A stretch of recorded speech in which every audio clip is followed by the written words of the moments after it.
4వ అధ్యాయం 27వ వచనం అందరం కలిసి చదువుకుంటాం. మత్తయి సువార్త 14వ అధ్యాయం 27వ వచనం అందరం కలిసి చదువుకుంటాం. వెంటనే యేసు, ధైర్యం తెచ్చుకొనుడి, నేనే, భయపడకూడని వారితో చెప్పగా. రాజులు మొదటి గ్రంథం 17వ అధ్యాయం. రాజులు మొదటి గ్రంథం 17వ అధ్యాయం 13వ వచనం అందరికి కలిసి చదువుకుంటాం. అప్పుడు ఏలియా ఆమెతో ఇట్లనెను, భయపడవద్దు, పోయి నీవు చెప్పినట్లు చేయము. అయితే అందులో నాకు ఒక చిన్న అప్పము మొదట చేసి నా యొద్దకు తీసుకుంటాము, తర్వాత నీకును నీ బిడ్డకును అప్పములు చేసుకొనుము. ప్రార్థన చేసుకుంటా.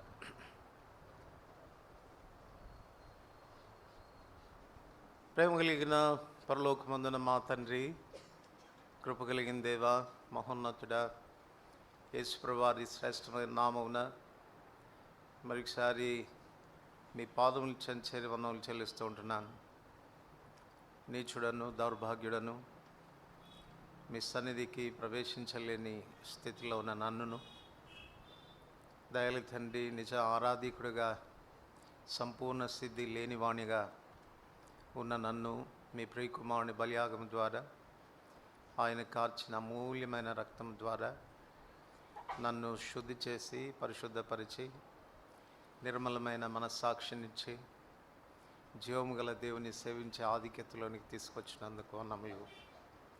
ఆ రక్తము ద్వారా అతి పరిశుద్ధ సాన్నిధ్యంలోనికి నాకు మీరు కలుగ చేస్తూ వచ్చిన నిర్భయమైన ప్రవేశమును బట్టి, పాప క్షమాపణను బట్టి, ప్రభా నన్ను నీతిమంతునిగా తీర్చిన విధానాన్ని బట్టి, ప్రభా మీ చేత కనికరం పొందే ఆధిక్యతలోనికి తీసుకొచ్చినందుకును మీ పాదం చెంత సాగిలిపడి మీ నామను కనపరుస్తూ ఉంటున్నాను.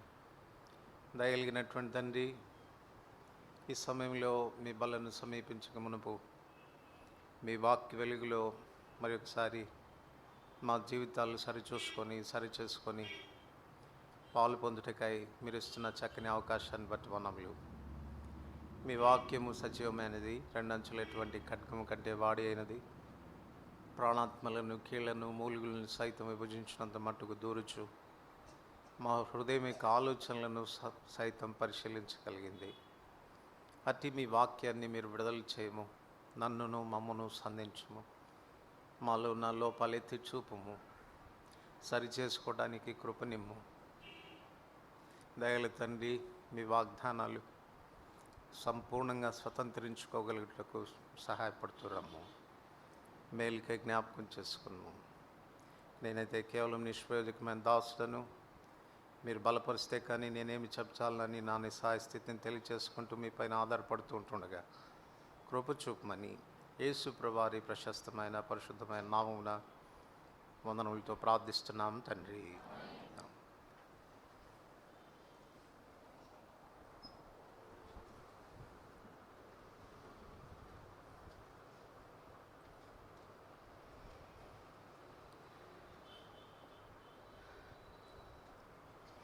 రాజుల మొదటి గ్రంథం 17వ అధ్యాయం 13వ వచనం మరొకసారి అందరం కలిసి చదువుకుంటాం.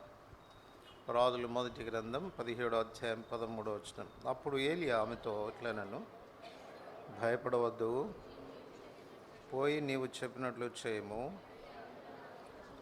అందులో నాకొక చిన్న అప్పము మొదట చేసి నా యొద్దకు తీసుకుంటాము, తర్వాత నీకును నీ బిడ్డకును అప్పములు చేసుకొనుము.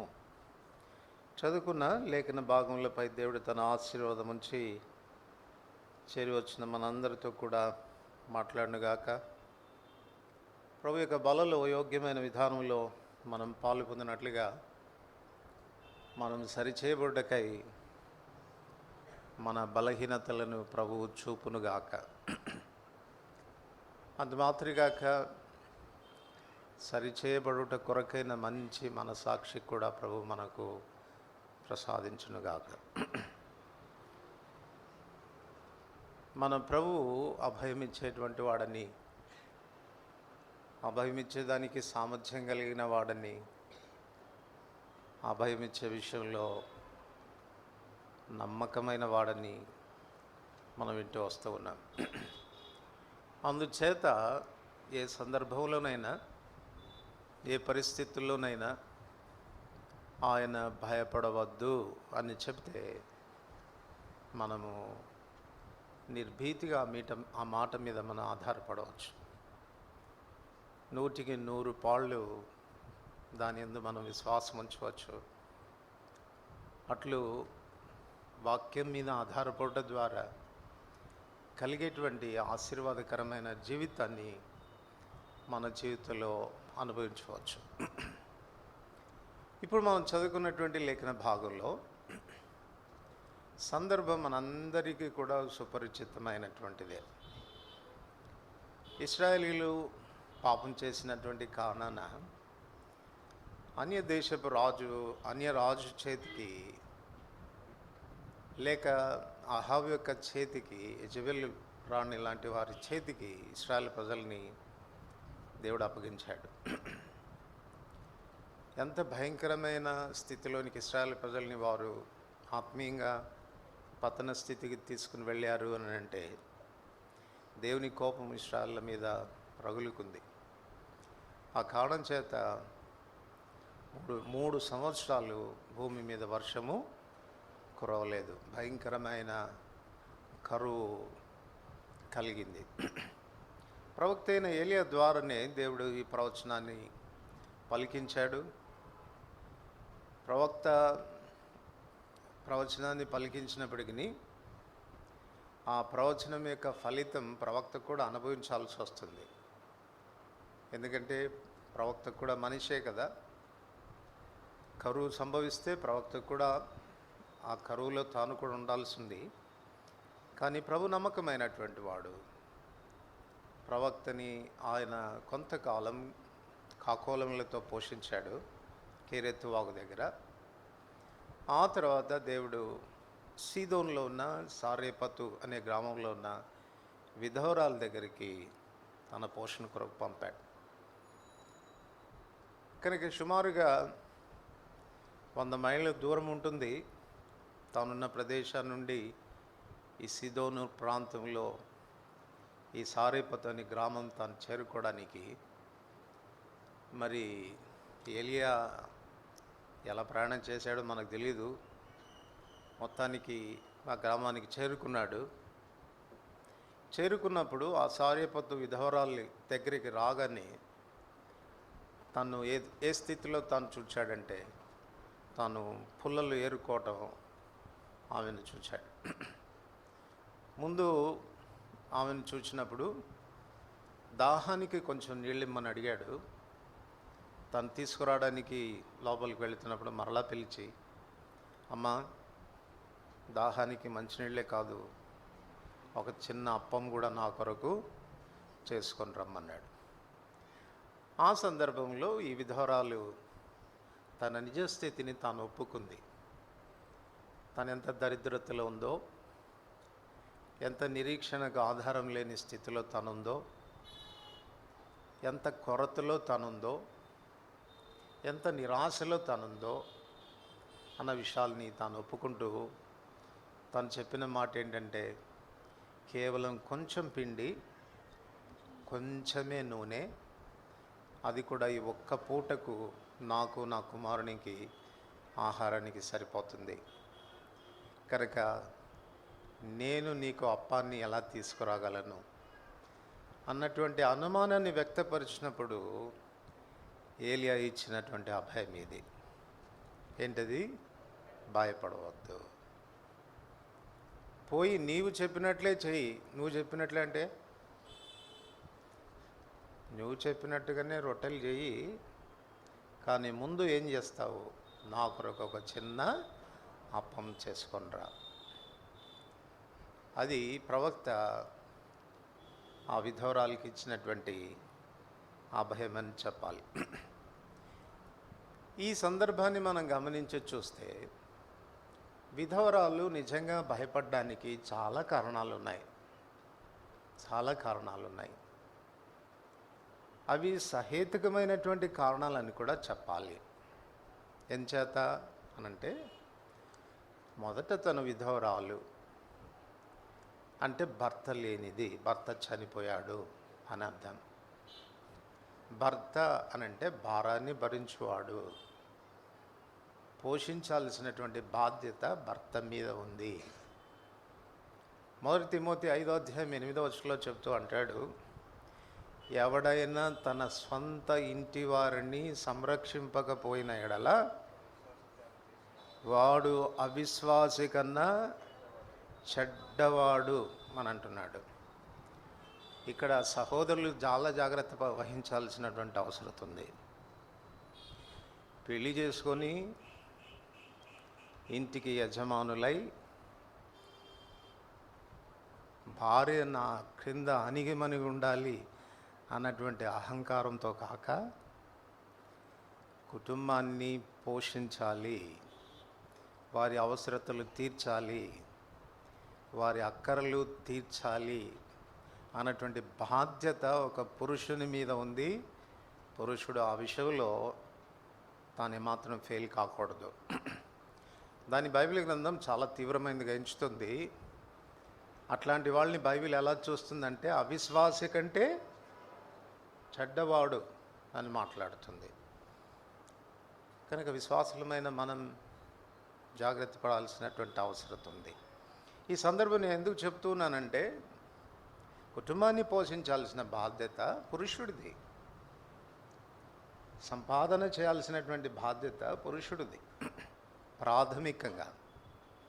అలాగని చెప్పి గృహిణీళ్ళు మీరు ఉద్యోగాలు చేయకూడదు, సంపాదన మీరు చేయకూడదని కాదు, ప్రాథమికమైన బాధ్యత వారిది.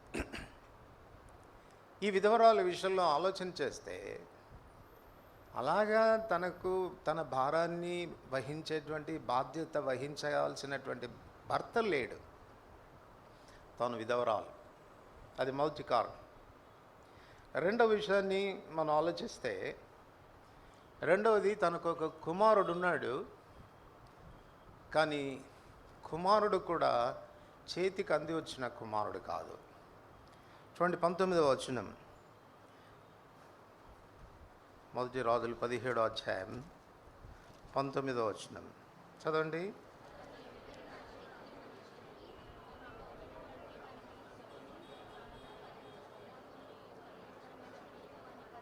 చాలు. అతడు నీ బిడ్డను నా చేతికిమ్మని చెప్పి ఆమె కౌగిటిలో నుండి, బిడ్డను కౌగిటిలో నుండి తీసుకుంటున్నాడు అని అంటే ఎంత వయసు ఉండొచ్చు?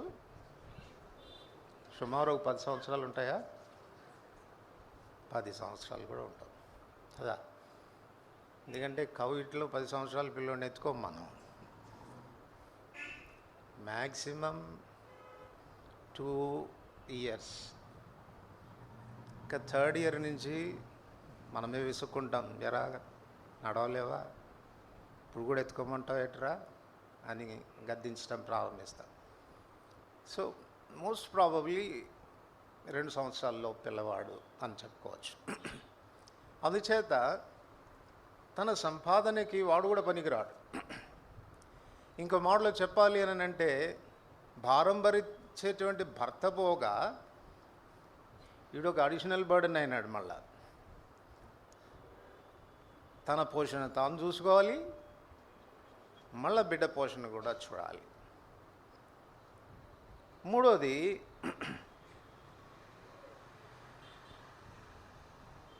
17వ అధ్యాయం 8వ వచనం, అంతటి యెహోవా వాక్కు అతనికి ప్రత్యక్షమై ఇలాగ సెలవిచ్చును, నీవు సీదోను పట్టణ సంబంధమైన సారేపతు అని ఊరికి పోయి అచ్చట ఉండుము.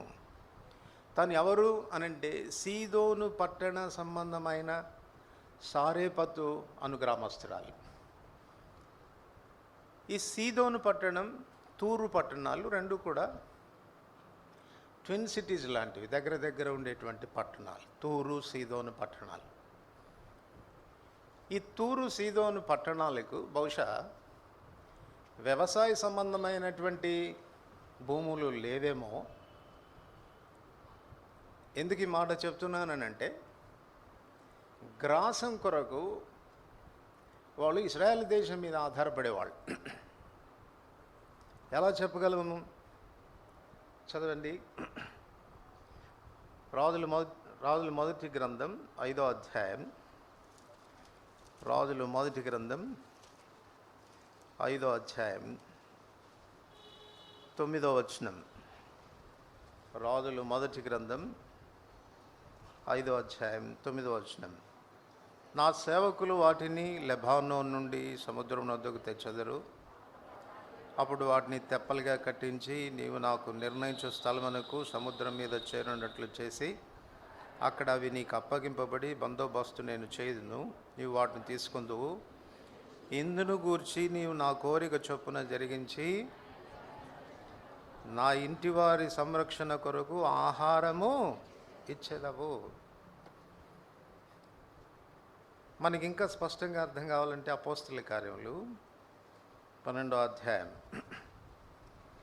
అపోస్తల కార్యములు 12వ అధ్యాయం 20వ వచనం. అపోస్తల కార్యములు 12వ అధ్యాయం 20వ వచనం.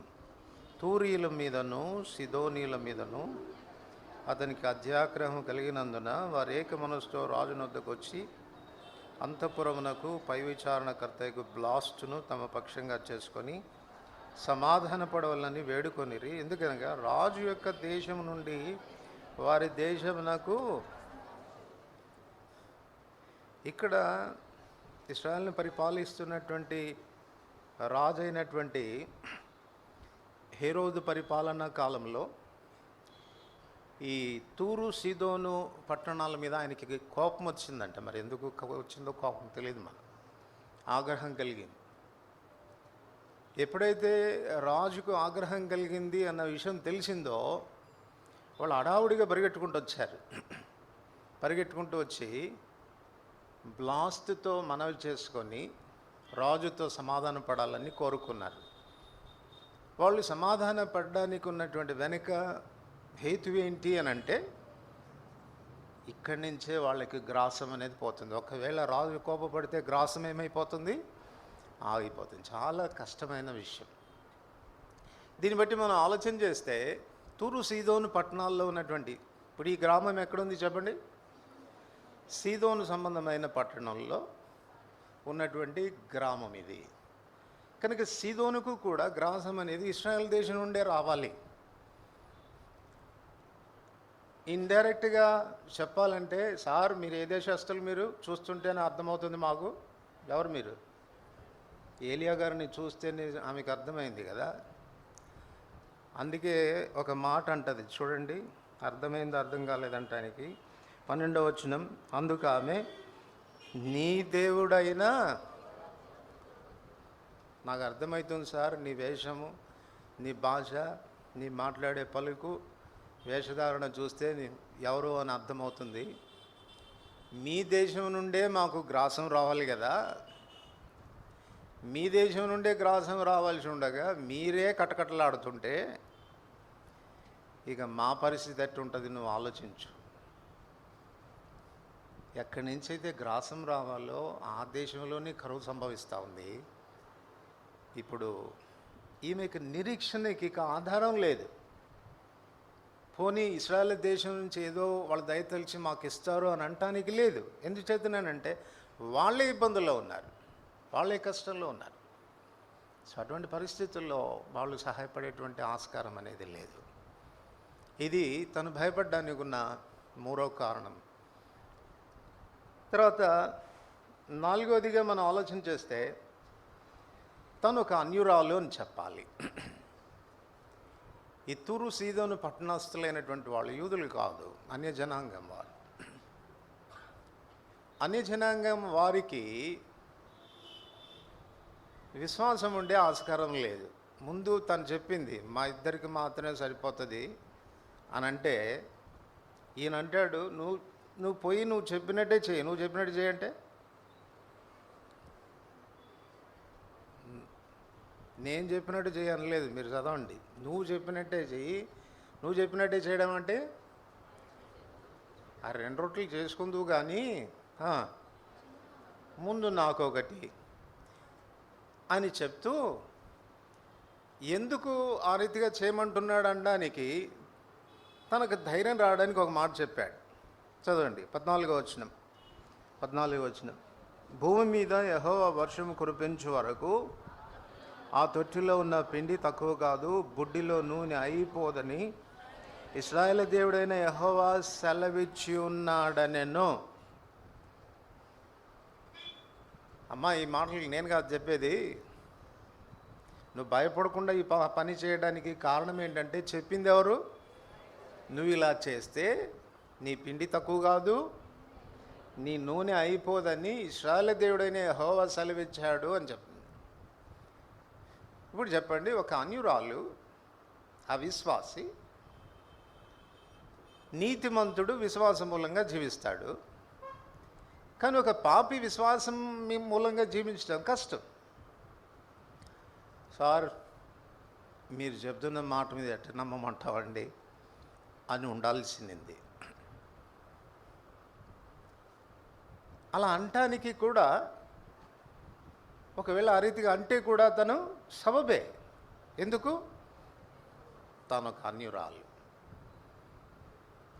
జీవం గల దేవుని గూర్చిన జ్ఞానం లేదు, అనుభవ జ్ఞానం లేదు. ఆ దేవుడు ఎలాంటి వాడో తెలీదు. ఆ దేవుడు వాగ్దానం చేస్తే నెరవేరుస్తాడా లేదా అన్న గ్రహింపు తనకు లేదు. కనుక తను భయపడ్డానికున్న 4వ కారణం ఇది. 5వ కారణం ఏంటి అనంటే తన దగ్గర ఉన్నవి చాలా కొంచెం. బుడ్డిలో కొంచెం నూనె, తొట్టిలో కొంచెము పిండి. సర్వసాధారణంగా సమృద్ధిగా ఉన్నప్పుడు షేర్ చేయడానికి ఇష్టపడతాం, కానీ మనకే అరకొర ఉంది అని అనుకున్నప్పుడు మనం షేర్ చేయడానికి చాలా కష్టం అవుతుంది. సో ఇవన్నీ కూడా తను భయపడడానికి కారణాలైన విషయాలని మనం చెప్పుకోవచ్చు.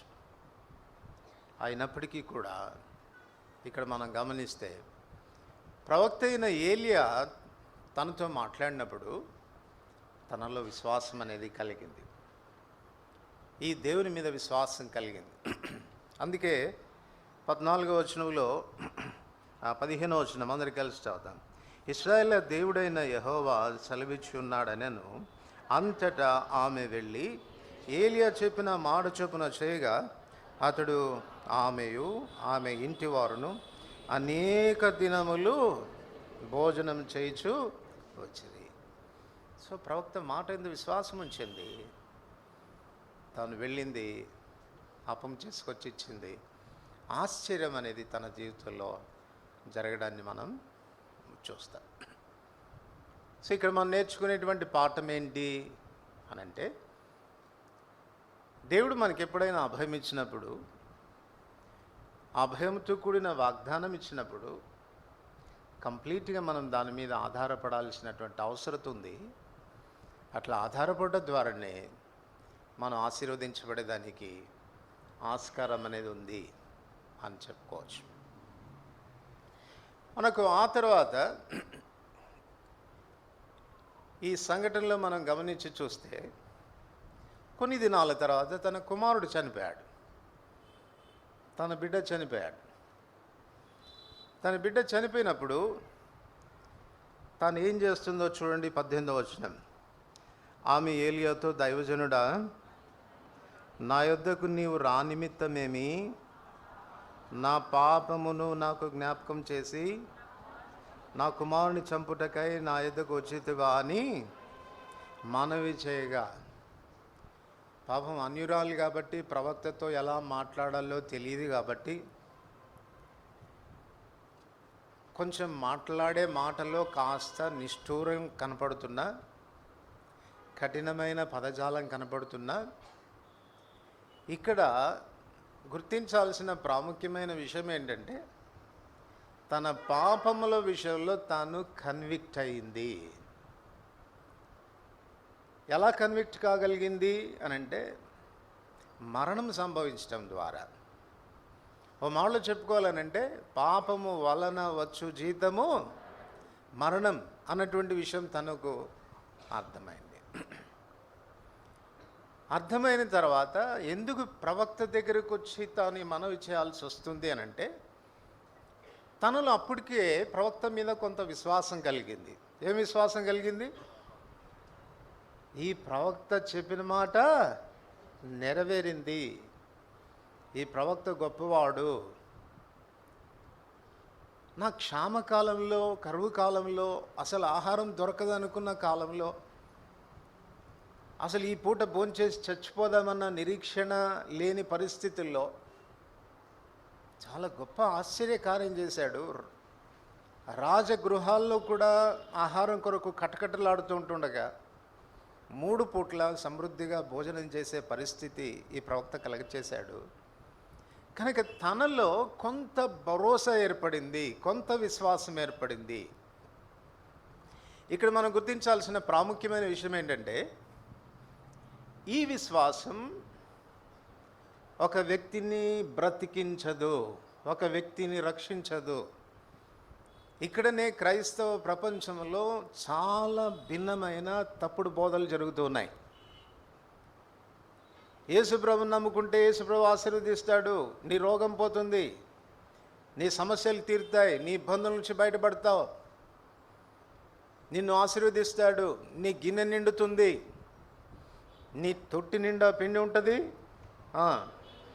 నీ బుడ్డి నిండా నీళ్ళు ఉంటాయి, నూనె ఉంటుంది. ఇది చెబుతున్నారు. తప్పందమ్మా? తప్పేం కాదు. యేసుప్రభు చెంతకు వస్తే ఆ రీతిగా ఆశీర్వదిస్తాడు కూడా, ఆశీర్వదించేటువంటి శక్తి ఉంది. కానీ అంత మాత్రం చేత ఒక వ్యక్తి యొక్క ఆత్మ రక్షించబడదు. ఇది నా ఆత్మరక్షణ ఎలా జరుగుతుంది అన్నటువంటి విషయంలో బోధ జరగడం లేదు, సువార్త ప్రకటన అనేది జరగడం లేదు. ప్రాస్పెరిటీ గాస్పెల్, ఆశీర్వదించబడతావు, రోగాలు పోతాయి, ఇబ్బందులు పోతాయి, నువ్వు వర్ధిల్లుతావు, నువ్వు పైకి వస్తావు, నీ సమస్యలు తీరుతాయి, ఇది బోధిస్తున్నారు. కానీ ఒక వ్యక్తి యొక్క ఆత్మ ఎలా రక్షించబడుతుంది అనేటువంటి సంగతి బోధించటం లేదు. మనం గుర్తించాల్సిన విషయం ఏంటంటే మన సమస్యల్లో, మన అక్కరలో నువ్వు ఎవరివైనా, నువ్వు అన్యుడివైనా, దేవుని ఎరగనిటువంటి వ్యక్తివైనా, సారేపతు విధవరాల్లాంటి అన్య స్త్రీవైనా, అన్య వ్యక్తివైనప్పటికీ కూడా నీ అవసరతల్లో ప్రభు చెంతకు వచ్చినప్పుడు బహుశా ప్రభు నీ ప్రార్థన ఆలకించవచ్చు, నిన్ను స్వస్థపరచవచ్చు, నీ అక్కర్లు తీర్చవచ్చు. దాన్ని బట్టి నీకు ఆయన మీద విశ్వాసం కలగవచ్చు. కానీ ఆ విశ్వాసం నిన్ను రక్షించదు. ఇవన్నీ కూడా దేనికి దోహదపడతాయి అనంటే మరణము నుండి సైతం తప్పించగలిగిన వాడు ఈయనే అయి ఉండాలి అని నువ్వు నమ్మేదాని కొరకు, ఆ విశ్వాసము కొరకు ఇవన్నీ కూడా నీకు దోహదపడతాయి. అంటే ఒక దారి లాంటివి. రక్షకుడైన ప్రభు చెంతకు నీ పాప క్షమాపణ కొరకు, నువ్వు శుద్ధిపరచబడేదాని కొరకు, పరలోక ప్రాప్తి నీకు కలిగేదాని కొరకు, అపరాధముల చేత పాపముల చేత చచ్చినటువంటి వ్యక్తి బ్రతికించబడేదాని కొరకు ఆయనకు మాత్రమే శక్తి ఉంది అన్నటువంటి విషయాన్ని గ్రహించడానికి దేవుడు నీకు ఇలాంటి చిన్న చిన్న సహాయాలు చేసి ఉండవచ్చు. సహాయం చేశాడు కాబట్టి ఆయన దేవుడే అని నమ్మినంత మాత్రాన పాపముల నుండి నీకు విముక్తి కలగదు. ఇప్పుడు ఈ స్త్రీ ఎంత స్పష్టంగా చెప్తా ఉంది, ప్రవక్త గారు మీరు ఎందుకు వచ్చారండి, మా జీవితంలో ఎందుకు ప్రవేశించారు, మా దుస్థితిలో మీరు ఎందుకు ఆదుకున్నారు అని అంటే నా పాపమును జ్ఞాపకం చేయడానికి. ఈ మధ్యాహ్నం గుర్తించు, యేసు ప్రభువు బహుశా నీ జీవితంలో ఏదైనా మేలు చేసి ఉండవచ్చు. కానీ ఆయన ఏమి మేలు చేయాలని కోరుతున్నాడంటే నీ పాపం నుంచి నిన్ను విడిపించాలని కోరుతున్నాడు, మరణావస్థలో ఉండి నిన్ను విడిపించాలని కోరుతున్నాడు. ఇప్పుడు ఈమెకు ఆ విశ్వాసం కలిగింది. ఈ ప్రవక్త ఇంత చేశాడు అనంటే తప్పక మరణం నుండి కూడా నా బిడ్డను రక్షించగలిగిన వాడై ఉండాలి. అందుకు తన మనవి ప్రవక్త దగ్గరికి తీసుకొస్తుంది. రిజల్ట్స్ తనకు దొరికింది. ఇప్పుడు ఏమంటుందో చూడండి. మొదటి రాజుల గ్రంథం 17వ అధ్యాయం. మొదటి రాజుల గ్రంథం 17వ అధ్యాయం మొట్టమొదటిగా 12వ వచనం చదువుతాం. అందుకు ఆమె, నీ దేవుడైన యెహోవా జీవం తోడు. చాలు. అంటే ఇండైరెక్ట్గా ఏమని చెప్తుంది? నా దేవుడు కాదు, నీ దేవుడు అంటుంది. ఇప్పుడు చదవండి 17వ అధ్యాయం 23, 24 వచనాలు. 22 నుంచి చదివితే మంచిది. యెహోవా ఏలియా చేసిన ప్రార్థన ఆలకించి ఆ చిన్నవానికి ప్రాణం మరలా రానిచ్చినప్పుడు వాడు బ్రతికెను.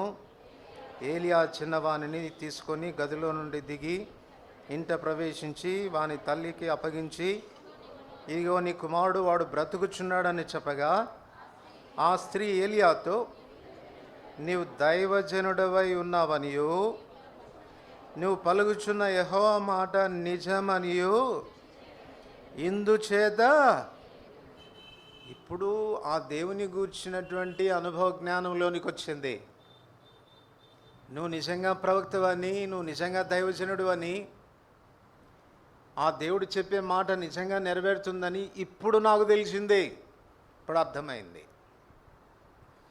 ఇక్కడ కూర్చున్న వారిలో ఎవరైనా కానీ చాలామందిని అడుగుతూ ఉంటే, ఎలా నమ్ముకున్నామమ్మా దేవుడిని అంటే, కడుపు నొప్పి వచ్చిందండి, ఎక్కడికి పోయినా నా కడుపు నొప్పి బాగాలేదు, యేసయ్యకి ప్రార్థన చేస్తే కడుపు నొప్పి పోతుందన్నారు, ప్రార్థన చేశానండి, అప్పటి నుంచి నేను యేసయ్యనే దేవుడని నమ్ముకున్నానండి.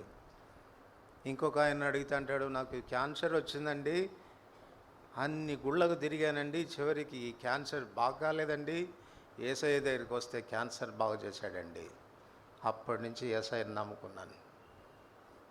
అది కాదు నమ్ముకునేది. ఆ నమ్మిక నీ పాపముల నుంచి నిన్ను విముక్తి కలుగజేస్తాడని, నీ మరణావస్థ నుండి నిన్ను తప్పిస్తాడన్న నమ్మికకు ఆధారమైనటువంటిదై ఉండాలి. కానీ ఆ నమ్మిక నిన్ను రక్షించదు. తాను ఎరిగింది ఈ దేవునిలో మహాత్మ్యం ఉందని, గొప్పతనం ఉందని. అందుకు మరణం వచ్చినప్పుడు ఆ దేవుని ఆశ్రయించింది. కూర్చున్న వారిలో ఎవరైనప్పటికీ కూడా బైబిల్ స్పష్టం చేసి చెప్పే విషయం ఏంటంటే, ఏ భేదం లేదు, అందరం పాపం చేసిన వాళ్ళనే. రోమా 3:11 ప్రకారంగా నీతిమంతుడు లేడు, ఒక్కడు కూడా లేడు. ఎఫెసీ 2:1 ప్రకారంగా అపరాధముల చేత పాపముల చేత అందరూ చచ్చిన వారమే. దేవుళ్ళు దేవతలు అనబడే వాళ్ళు ఉన్నారు. మీకు ఇంకో విషయం కూడా చెప్పాలనుకుంటున్నాను. ఒకవేళ మన అవసరతల కొరకు మాత్రమే దేవుని దగ్గరికి రానవసరం లేదు, మన అక్కరల కొరకు మాత్రమే మనం దేవుని దగ్గరికి రానవసరం లేదు. సాతానుడు కూడా మన అవసరతలు తీర్చేటువంటి శక్తి వాడికి ఉంది. ఇది గుర్తుపెట్టుకోండి. కొన్నిసార్లు మనం డినై చేస్తుంటాం. నేను తిరుపతికి పోతే, లేకపోతే పలానా చోటికి పోతే, పలానా దేవుణ్ణి ఆశ్రయిస్తే నాకు ఇలా మేలు జరిగింది, ఇలా స్వస్థత వచ్చింది, ఇలా జరిగింది అని వాళ్ళు చెప్తూ ఉంటారు. డినై చేయాల్సిన అవసరం లేదు. అలా జరిగి ఉండవచ్చు కూడా. 100కి 100 పాళ్ళు మనం దాన్ని నమ్మాల్సిందే.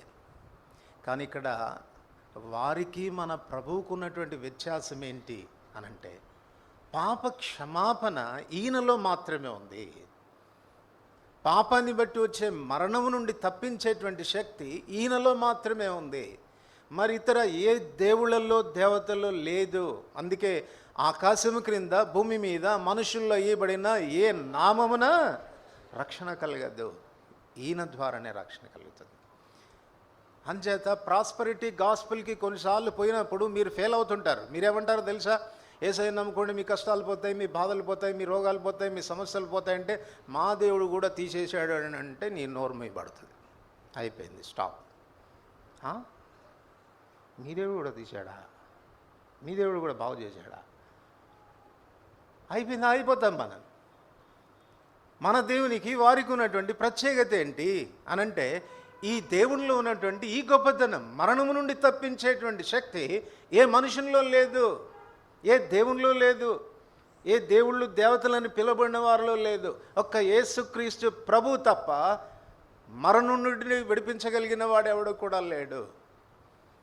ఆయన మరణం నుండి మనల్ని విడిపించడానికి సమర్థుడైనటువంటి దేవుడు అన్న విషయం ఎలా రుజుపరిచాడు? తాను మరణం గుండా వెళ్ళుట ద్వారా ఆ ప్రజలు రక్తమాంసములు గలవారైనందున మరణ భయము చేత దాస్యమునకు లోబడిన వారిని విడిపించుటకు ఆయన కూడా రక్తమాంసములో, అంతేకాదు ఆయన మరణ బలం గలవాని నుండి మనల్ని విడిపించడానికి మరణము ద్వారా తాను వెళ్ళాల్సి వచ్చింది.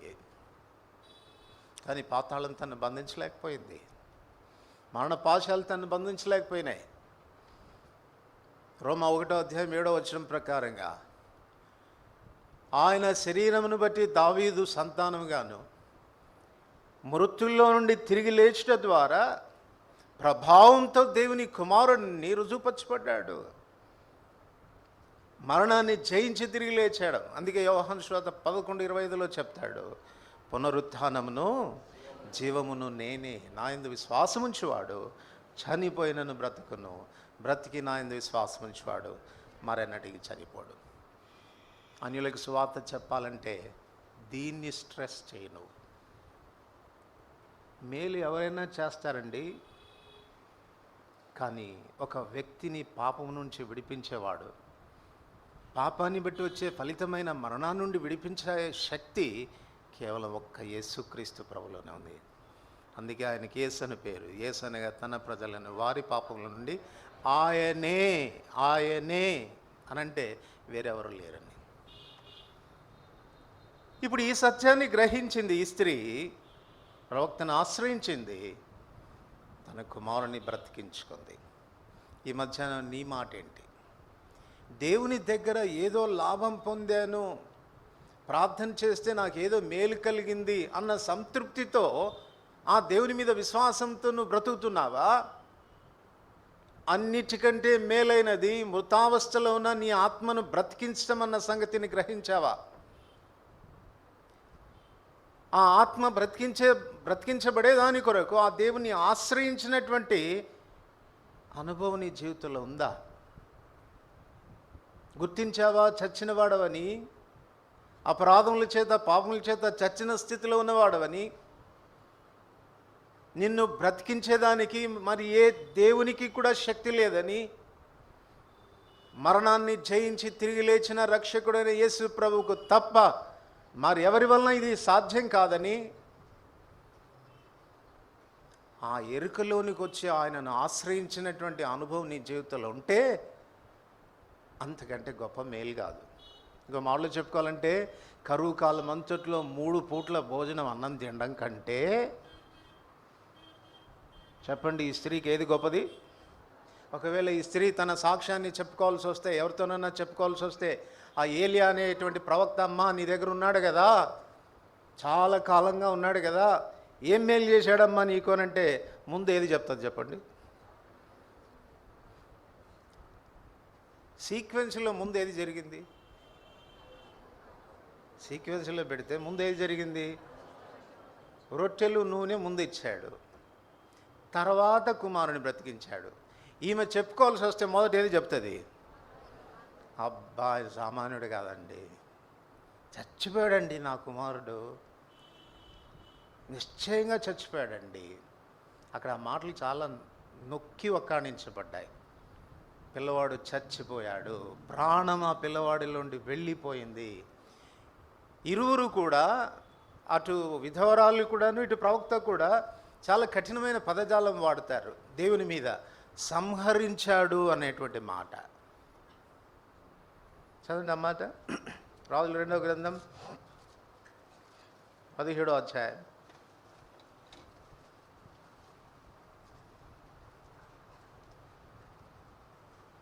ఆమె ఏలితో, దైవజనుడా, నా యుద్ధకు నువ్వు రా నిమిత్తమేమి, నా పాపం నా జ్ఞాపకం చేసి నా కుమారుణ్ణి చంపుటకై, సంహరించుటకై. తర్వాత ప్రవక్త కూడా ఏమంటాడో చూడండి. ప్రార్థన చేసేటప్పుడు 20వ వచనం, యెహోవా నా దేవా, నన్ను చేర్చుకొనిన ఈ విధవరాలి కుమారుని చంపునంతగా. ఆ తర్వాత మరలా మనం చూస్తే ప్రార్థనలో కూడా ప్రాణం వెడలిపోయింది. వెడలిపోయిన ప్రాణం మరలా బిడ్డలోనికి తిరిగి వచ్చింది. ఇదేదో కోమావస్థలోని ఎవరైనా బాధ్యత తీసుకోండి అట్లా వచ్చినప్పుడు.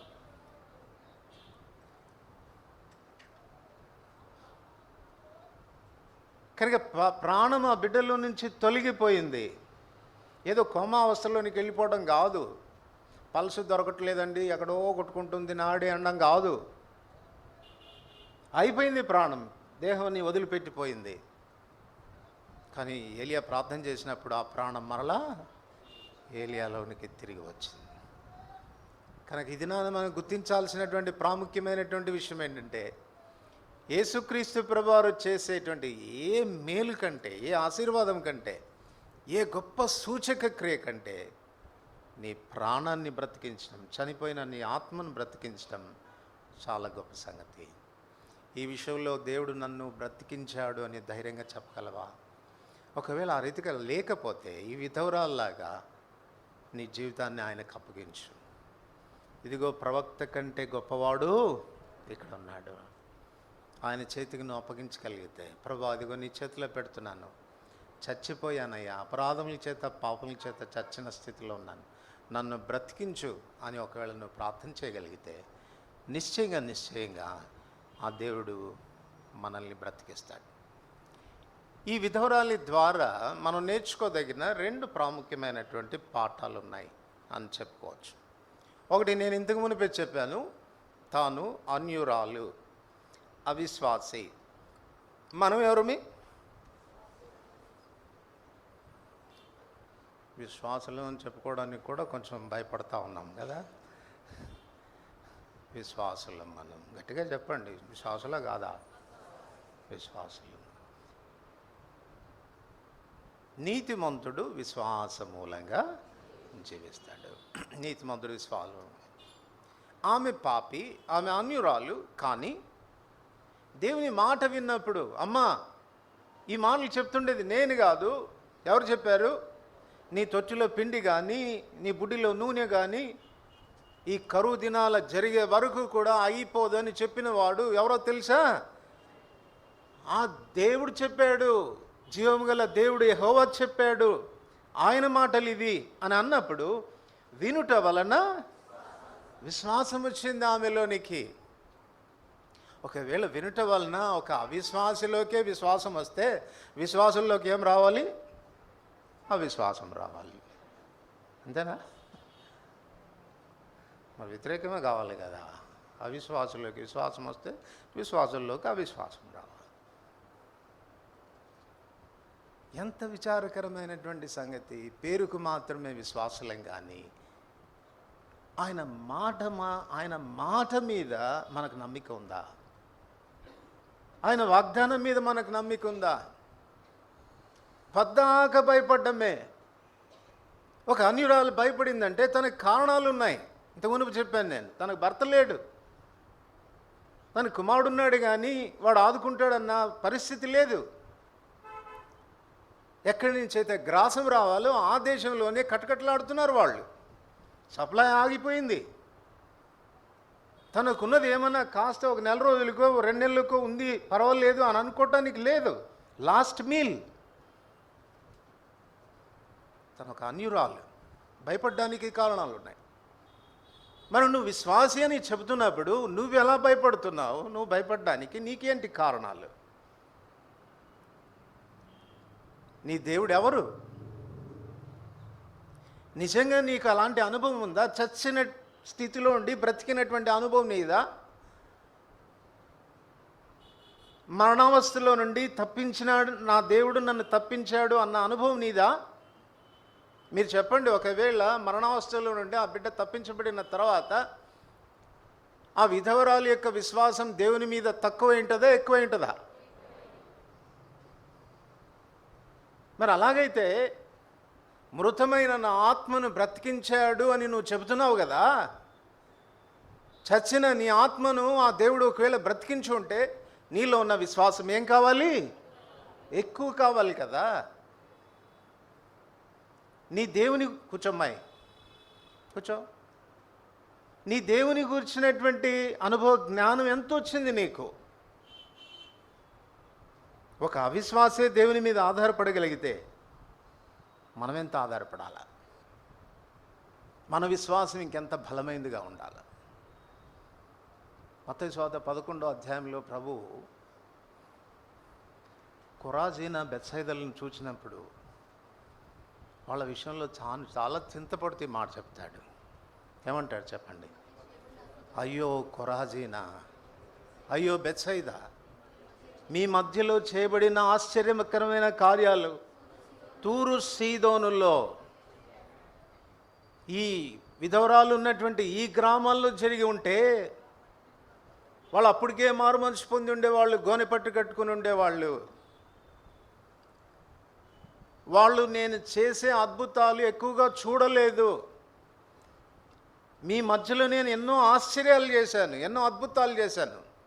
కపెర్నహూమా, ఆకాశం మట్టుకు హెచ్చించబడదువా? పాతాళం వరకు దిగిపోతావు నువ్వు. ఎందుకు అంటే నీ మధ్య నేను చేసిన కార్యాలు అన్ని ఆశ్చర్యకరమైనవి. టెస్టిమనీ చెప్పుకోవాల్సి వస్తే కపెర్నహూము ఉన్నటువంటి వాళ్ళు ఫస్ట్ స్టేజ్ ఎక్కేవాళ్ళు.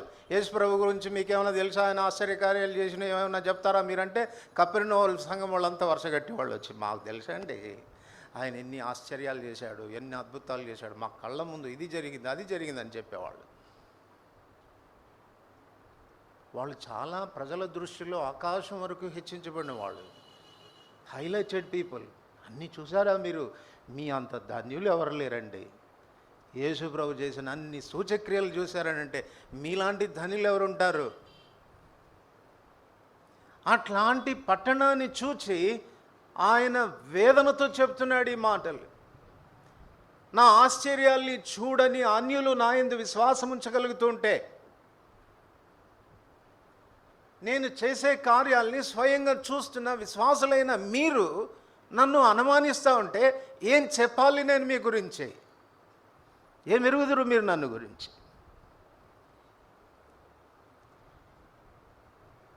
రోమిల్కి రాసిన పత్రిక 4వ అధ్యాయం.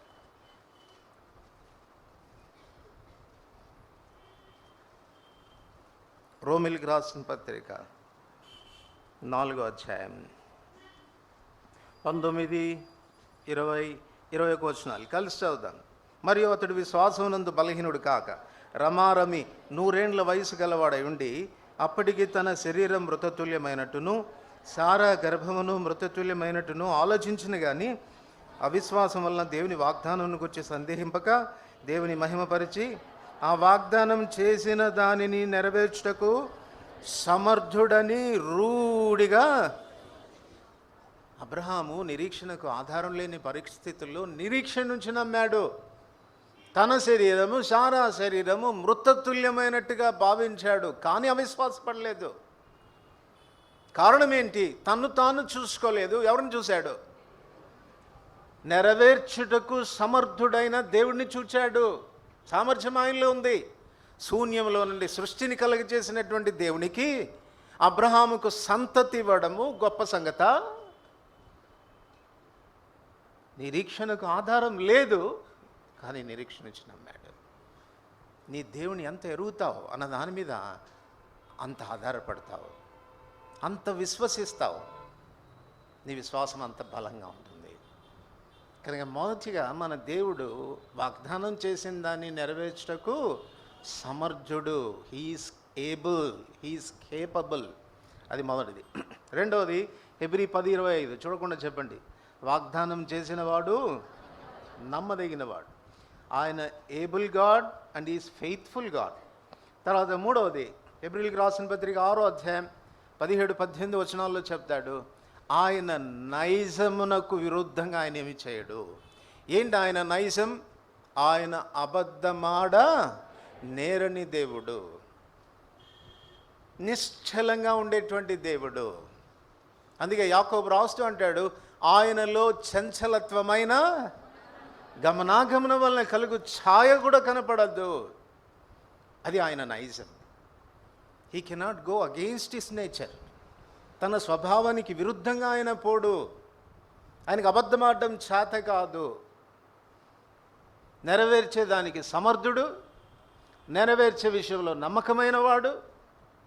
తన స్వభావానికి విరుద్ధంగా ఏది చేసే దేవుడు కాదు. మనం విశ్వసించడానికి మరొక 4వ కారణం ఏంటంటే, మన ముందున్న తరాల్లో హీ ప్రూవ్డ్ హిమ్సెల్ఫ్. తను తాను రుజువుపరుచుకున్నాడు. చూడండి, ప్రతి వస్తువును మనం తయారు చేసిన తర్వాత దాని మీద 2 మాటలు రాస్తారు. ఏంటో చెప్తారా? Tested, okay. Tested, okay. ఇప్పుడు దేవుడు తన్ను రుజువుపరచుకోవడానికి ప్రత్యేకంగా ఈరోజు నీ దగ్గరికి వచ్చి టెస్ట్ చేసి ఓకే చెయ్యి అని అడగాల్సిన అవసరం లేదు. ఎందుకు? He was already tested. ఇంతకు మునిపే ఆయన పరీక్షించబడ్డాడు. ఇంతకు మునిపే మన పితరుల జీవితాల్లో రుజువుపరచబడ్డాడు. మొదటి రాజుల గ్రంథం 8వ అధ్యాయం. మొదటి రాజుల గ్రంథం 8వ అధ్యాయం 55, 56 వచనాలు. అందరికి కలిసి చదువుదాం. 55, 56 వచనాలు. అతడు మహాశబ్దంతో ఇశ్రాయేళ్ల సమాజం అంతటిని దీవించాను. ఎట్లనగా, తాను చేసిన వాగ్దానం అంతటిని బట్టి ఇశ్రాయేలీయులకు నెమ్మది దయచేసిన యెహోవాకు స్తోత్రం కలిగి ఉండును గాక. తన దాసుడైన మోషే ద్వారా ఆయన చేసిన శుభ వాగ్దానములలో ఒక్క మాట అయినను హీ వాజ్ ప్రూవ్డ్. తన ప్రజల మధ్యలో తను రుజువుపరుచుకున్నాడు. మోషేతో తాను చెప్పిన మాటలు, ఇశ్రాయేలు ప్రజలంగా మోషే ద్వారా దేవుడు చేసిన వాగ్దానాలన్నింటినీ కూడా ఆయన కంప్లీట్గా ఒక్క సున్నా కానీ ఒక పొల్లు కానీ తప్పిపోకుండా నెరవేర్చాడు. అందుచేత ఈ దినాన మనం ఆయన యందు విశ్వాసం ఉంచడానికి ఆధారం కలగచేశాడు. అది 4వ విషయం.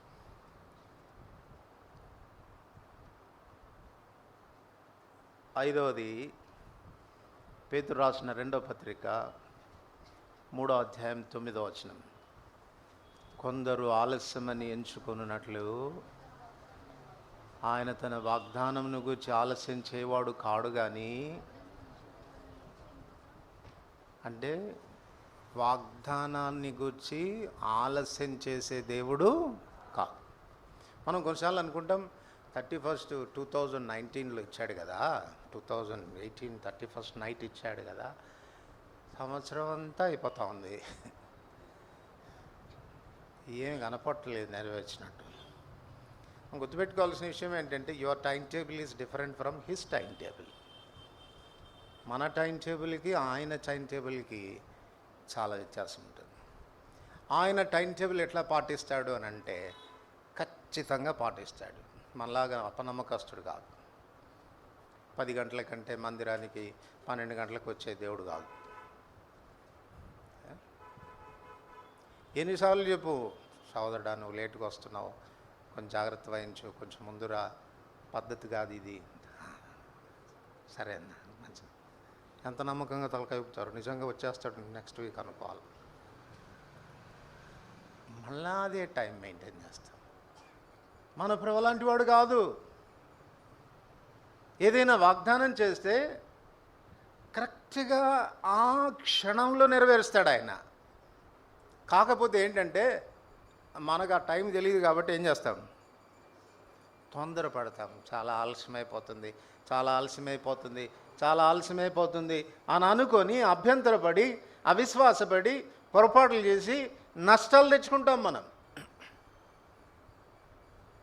అబ్రాహాం కూడా ఆ రీతిగానే కొంచెం అవిశ్వాసపడ్డాడు. అందువల్ల ఏమైంది చెప్పండి, హాగర్ ఎంటర్ అయింది, ఇష్మాయిల్ ఎంటర్ అయిపోయాడు. వాడు ఊరుకుంటాడా, వీడికి ఇంత పెద్ద విందు చేస్తాడా అని ఎగతాళి చేయడం ప్రారంభించాడు.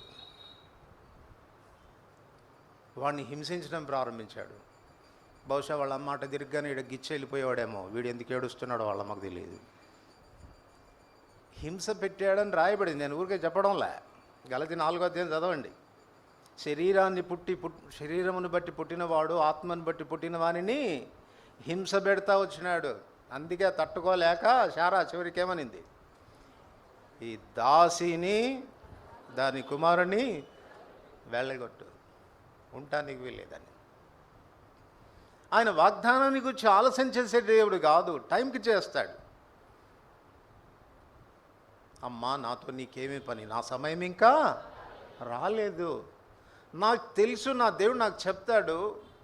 ఒక్క క్షణం కూడా, ఒక్క నిమిషం కూడా ముందుగా నేను చేయను, ఒక్క నిమిషం ఆలస్యంగా కూడా చేయను. Perfect time. కాలం పరిపూర్ణమైనప్పుడు దేవుడు తన సొంత కుమారుని పంపెను. కాలం పరిపూర్ణమైనప్పుడు ఆయన స్త్రీ గర్భమున పుట్టి, his timings are perfect. His delays are not denials. ఆయన ఆలస్యం చేస్తున్నాడనంటే మనల్ని డినై చేశాడని అనుకోవద్దు. ఆయన ఎప్పుడు ఆలస్యం చేసే దేవుడు కాదు, సకాలంలో చేస్తాడు. ఈ సంగతులు మనకు తెలియాలి. తెలిస్తే అప్పుడేం చేస్తాం చెప్పండి? తెలిస్తే అప్పుడేం చేస్తాం? తొందరపడము.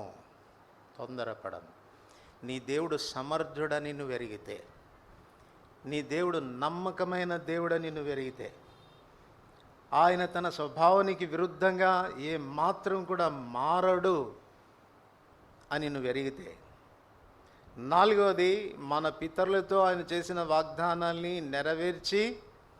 నెరవేర్చే విషయంలో నమ్మకస్తుడని రుజువుపరుచుకున్న దేవుడని నువ్వు ఎరిగితే, నీ పక్షంగా ఏదైనా వాగ్దానం చేస్తే ఆయన ఆలస్యం చేయడు, పర్ఫెక్ట్ టైంలో చేస్తాడు అన్న గ్రహింపు నీకుంటే, నువ్వేం చేయాలి? సారేపతు విధవరాలి కంటే నువ్వు ఎక్కువగా ఆయన మాట యందు లక్ష్యం ఉంచాలి, విధేయత చూపాలి. ఆమె వెళ్ళి ఆయన చెప్పిన మాట చొప్పున చేశాను. ఆమె వెళ్ళి ఆయన చెప్పిన మాట చొప్పున చేశాను గనుక కరువు తీరు వరకు వారు, ఆ ఇంటిలో ఉన్న వారందరూ భోజనము చేయుచు వచ్చేరి. ఇది నీకెందుకు కరువు, నీకెందుకు సమస్య, నీకెందుకు కొరత, నీకెందుకు అక్కర అనంటే, ఆయన మాట చొప్పున చేయడానికి మనము ఇష్టపడకపోవటం. ఎందుకు ఇష్టపడము ఆయన మాట చొప్పున చేయడానికి అంటే, ఆయన మాట మీద మనకు నమ్మిక లేకపోవటం. ఈ మాట చదివినప్పుడు నాకు నిజంగా భయం వేసింది. తూరు సీదోను పట్టణముల గతి ఆ దినాన ఓర్వదగిందై ఉంటుంది. వాళ్ళని ఓర్చుకుంటాను నేను, మిమ్మల్ని మాత్రం ఓర్చుకోలేను. ఎందుకనంటే నేను ఎవరో వాళ్ళకి తెలియదు, నా మహాత్యం తెలియదు, నా గొప్పతనం తెలియదు.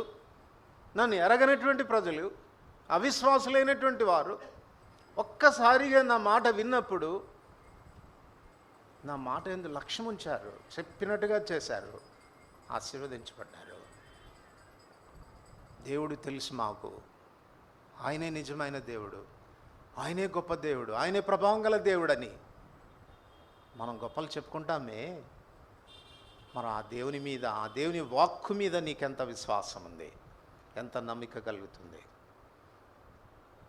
ఉంచగలుగుతున్నామా విశ్వాసం? కనుక ఈ సారేపతు విధవరాల ద్వారా నేర్చుకునే మొదటి పాఠం, వాగ్దానాల మీద ఆధారపడ్డాం. నీతిమంతుడు వెలిచూపును బట్టి నడుచుకోడు, వెలిచూపును బట్టి నడుచుకోడు. నీతిమంతుడు విశ్వాస మూలంగా నడుచుకుంటాడు. పరిస్థితులు మన చుట్టూ ఎంత ప్రతికూలంగానైనా ఉండవచ్చు, జరగడానికి వీలు లేనట్టుగా ఉండవచ్చు, అసంభవంగా తోచవచ్చు. కానీ దేవుడుగానే చెప్పాడు అంటే మాత్రం దాన్ని గట్టిగా పట్టుకోవాలి. అందుకే హెబ్రీ 6వ అధ్యాయంలో ఏం రాశాడు చెప్పండి? ఇవి లంగరు లాంటివి. లంగరు వాగ్దానం అయితే ఓడ ఏం చేయాలి చెప్పండి? ఓడ ఏం చేయాలి? కొట్టుకొని పోకుండా ఉండాలంటే ఈ లంగరును చాలా గట్టిగా పట్టుకొని ఉండాలి కదా. లంగరు మాత్రం ఊడదు, లంగరు మాత్రం చాలా టైట్గా ఉండిపోతుంది. కానీ ఈ ఓడ ఎప్పుడూ కూడా లంగరును అటాచ్ అయి ఉండాలి. వాగ్దానాలు ఎప్పుడూ తప్పిపోవు, కానీ పట్టుకునే విషయంలో మనం తప్పిపోతా ఉన్నాం. కొంచెం గట్టిగా బిగిద్దాం. ఏది? ముడి. అప్పుడప్పుడు మన ముళ్ళు లూజ్ అవుతూ ఉంటాయి కదా, గట్టిగా బిగిస్తే స్థిరంగా ఉంటారు. అది మొదటి పాఠం. రెండవది, సారెపతు విధవరాల ద్వారా మనం నేర్చుకునేటువంటి రెండవ పాఠం, ఆమె భయపడకుండా ఉండడానికి కారణం ఏమైంది? చదవండి. మొదటి రాజులు 17వ అధ్యాయం. మొదటి రాజులు 17వ అధ్యాయం 13వ వచనం. అందరికి కలిసి చదువుదాం. అప్పుడు ఏలి ఆమెతో ఇట్లా, నేను భయపడవద్దు, పోయి నీవు చెప్పినట్లు చేయము, అయితే అందులో నాకు ఒక చిన్న అప్పము మొదట చేసి. మొదట ఎవరికి? మామూలుగా అయితే మనం ఈ సిచ్యువేషన్లో ఉంటే మొదట ఎవరు తింటాం? మొదట నేను, మొదట నా కుమారుడు, తర్వాత కొంచెం పిండి మిగిలితే నీకు కూడా చేస్తాలే సార్ అంటాం మనం. కానీ ఏలియా అంటున్నాడు, భయపడవద్దు, నువ్వు పోయి నువ్వు చెప్పినట్టే చేయి, కానీ మొదట మాత్రం నాకు ఒక చిన్న అప్పం తీసుకురా. ఈ ఫస్ట్ ప్రిన్సిపల్ అనేది క్రైస్తవ జీవితంలో మనం నేర్చుకోవాల్సినటువంటి విషయం. ఇది ప్రభువుకు మనము ఇచ్చేటువంటి ప్రాధాన్యతను గురించి మాట్లాడుతుంది. ఫస్ట్ ఎవరికి? మన జీవితంలో ఫస్ట్ ఎవరు? నిజం చెప్పండి. చెప్పేది ఒకటి, లోపల ఒకటి పెట్టుకుంటే ఎట్లా చెప్పండి? నిజంగా మన జీవితాల్లో ఫస్ట్ అయితే ఈ దుస్థితి మనకు ఉండదు. ఏ దుస్థితి? కరువు మనకు ఉండదు, కష్టాలు మనకు ఉండవు, ఇబ్బందులు మనకు ఉండవు. ఎందుకు మనకు దుస్థితి కలుగుతుంది అని అంటే, ఆయనకు ఫస్ట్ ప్లేస్ ఇవ్వకపోవడమే. కొలసి 1:18 చూడకుండా చెప్తారా? సంగమును శరీరమునకు ఆయనే శిరస్సు, ఆయనకు అన్నింటిలో ప్రాముఖ్యం. Pre eminence in all things. అన్ని విషయాల్లో ఆయనకు ప్రాముఖ్యత, ఫస్ట్ ప్లేస్ ఆయనకి, తర్వాతే. నేను ఒక హోటల్లో చూశాను, పాపం నల్ల డ్రెస్ ఆయన. మా ఎదురుగు టేబుల్లోనే ఆయనకు భోజనం పెట్టారు, మాకు పెట్టారు. మేమేమో ప్రార్థన చేసుకొని శుభ్రంగా తినేసాం. ఆయన ఏం చేశాడో తెలుసా? మంచిగా నెయ్యి వేయించి బాగా కలిపి ఒక ముద్ద తీసి ఇటు అనుకొని ఆ ముద్ద పక్కన పెట్టాడు. అంటే ఆ ముద్ద ఎవరికని? వాళ్ళ కాన్సెప్ట్ చూడండి. ఒకవైపు వాడు కడుపు కాలుతుంది, మనమైతే కొన్నిసార్లు ప్రార్థన కూడా ఉండదు కదా, ఆత్రంలో గుటుక్కుమని మింగేస్తాం మనం. అన్యులకు అర్థమవుతుంది ఎవరికి ఫస్ట్ ప్లేస్ ఇవ్వాలో. మనకు అర్థమవుతుందా? తెలుస్తుందా? మన ఖర్చులన్నీ అయిపోయిన తర్వాత, మన అవసరతలన్నీ తీరిన తర్వాత, మన ఇబ్బందులన్నీ మనం తీర్చుకున్న తర్వాత, ప్రభువా ఏమి నీకు అర్పించగలను, ఏమీ లేని వాడను, ఇదిగో ఉన్నదే నీకు ఇస్తున్నా స్వామి అంటాం. అందుకే మన జీవితాలు దౌర్భాగ్యంగా ఉంటాయి. మొదట నాకు. విశ్వాస జీవితంలో ఇది మనం నేర్చుకోగలిగితే నిశ్చయంగా మన జీవితం ఆశీర్వదించబడుతుంది. చూడండి, కొన్ని విషయాలు నేను మీకు జ్ఞాపకం చేస్తాను. సామెతల గ్రంథం 3వ అధ్యాయం.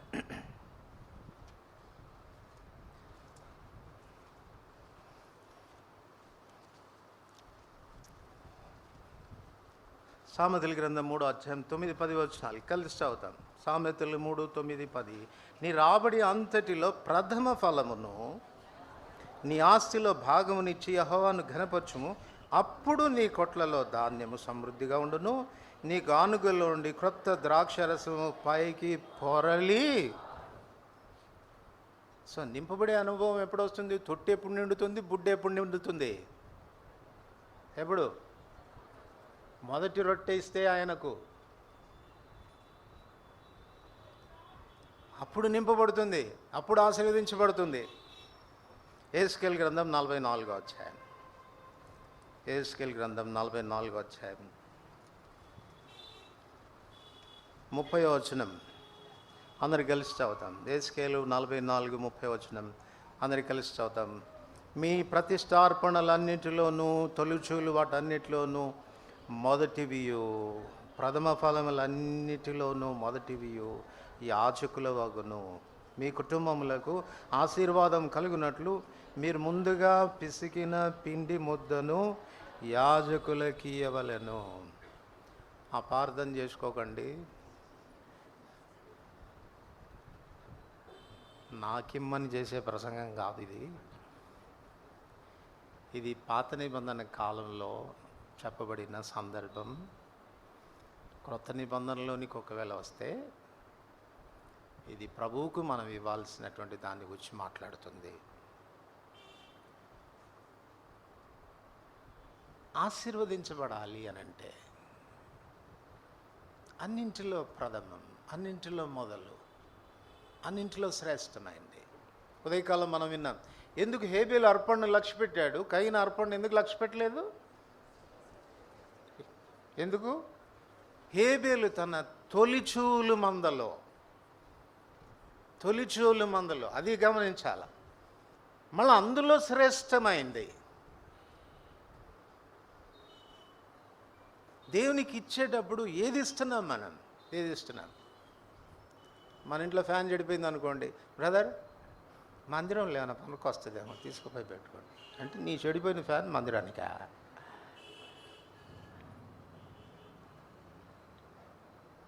ఏది ఇస్తావు నువ్వు? శ్రేష్టమైనది, తొలిచూల్లో శ్రేష్టమైన వాటిని. ఆయన ఎవరో నీకు తెలియట్లేదు. అదే ఒకవేళ నువ్వు రాజు దగ్గరికి పోయి, మా ఫ్యాన్ చెడిపోయిందండి, మాకు ఇంట్లో పనికి రావట్లేదు, మీ ఇంట్లో ఏమైనా అవసరమైతే వాడుకోండి అంటే, రాజు ఏమంటాడు చెప్పండి? ఏమంటాడు? యారా పనికి మలనుడా, ఆ మాత్రం ఫ్యాన్ లేదనుకున్నావు నా ఇంట్లో? అంత గతి లేని ఉండా? మలాకి 1వ అధ్యాయంలో అదే కదా ఆయన వాపోయేది. నేను తండ్రిని అయితే నాకు రావాల్సిన ఘనత ఇది. ఏం చేశారు మీరు? మీ ఇంట్లో చెడిపోయింది, కుంటిది, గుడ్డిదాన్ని పట్టుకొచ్చి దేవుని మందిరానికి, కోడికి జబ్బు వస్తే దేవుని మందిరానికి ఇమ్మన్నాడు బ్రదర్ ఇది, ఎందుకంటే అది చచ్చిపోయేటట్టుంది. ఆ చచ్చిపోయిన కోడిని, ఆ జబ్బు వచ్చిన కోడిని తినేదానికి మనసు రాక, వాళ్ళకైతే తెలియదుగా కోసుకొని తినేస్తారని, ఇలా ఇస్తే మీరు నన్ను అగౌరవపరిచిన వాళ్ళు కాదా? నన్ను ఏమనుకుంటున్నారు మీరు? నా స్థానం ఏంటి? నన్ను ఘనపరిచే విధానం మీకు తెలుసా? ఎందుకు మీరు ఆశీర్వదించబడడం లేదు? ఎందుకు మీ కొట్లు నింపబడడం లేదు? ఎందుకు మీ బుడ్డి నిండడం లేదు? కారణం ఏంటి అనంటే, నేను ఎవరో, ఎంత ప్రశస్తమైన వాడినో, నా స్థానం ఎంత గొప్పదో, నన్ను ఎంత ఘనపరచాలో మీరు అన్న సంగతి మీకు అర్థం కావడం లేదు.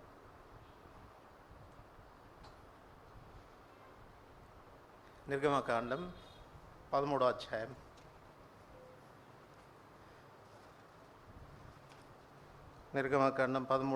12-13 వచనాలు. ప్రతి తొలిచూలి పిల్లను, నీకు కలుగు పశువుల సంతతిలో ప్రతి తొలి పిల్లను యెహోవాకు ప్రతిష్ఠించవలెను. వానిలో మగ సంతానము యెహోవాదగును. ప్రతి గాడిద తొలి పిల్లను వెలగించి విడిపించవలెను. దానికి మారుగా గొర్రె పిల్లను ప్రతిష్ఠింపవలెను. అట్లు దాన్ని విడిపించిన ఎడల దాని మెడను విరగదీయవలను. నీ కుమారులో తొలిచూలి అయిన ప్రతి మగవానిని వెలయించి, ప్రతి తొలిచూలు, జ్యేష్ఠుడు, ఫస్ట్ బాండ్ ఎవరికి ఇవ్వాలా? ఫస్ట్ బాండ్ దేనికి ఇవ్వాలనంటే, మనకు పుట్టేటువంటి జ్యేష్ఠపుత్రుల్ని ప్రభుకి ఇవ్వాలనే భావన కాదు. క్రొత్త నిబంధనలోనికి వస్తే అది పాత నిబంధనలో, అది కొత్త నిబంధనలు ఏంటి అని అంటే, జ్యేష్ఠుడు అనేటువంటి మాటకి అర్థం ఏంటంటే 78వ కీర్తన 55వ వచనం అనుకుంటాను, 54, 55 వచనాల్లో ఉంటుంది. జ్యేష్ఠుడు అంటే ప్రారంభ బలము అని అర్థం. ప్రారంభ బలం. ఒక వ్యక్తికి ప్రారంభ బలం ఎప్పుడు ఉంటుంది? మానవుని 4 దశలుగా విభాగించవచ్చు కదా. బాల్యము, యవనము, కౌమార్యము, వృద్ధాప్యం. ఈ 4 దశల్లో ప్రారంభ బలం ఎప్పుడు? యవనంలో ఉంటుంది. మనం సేవ చేసేది ఎప్పుడు?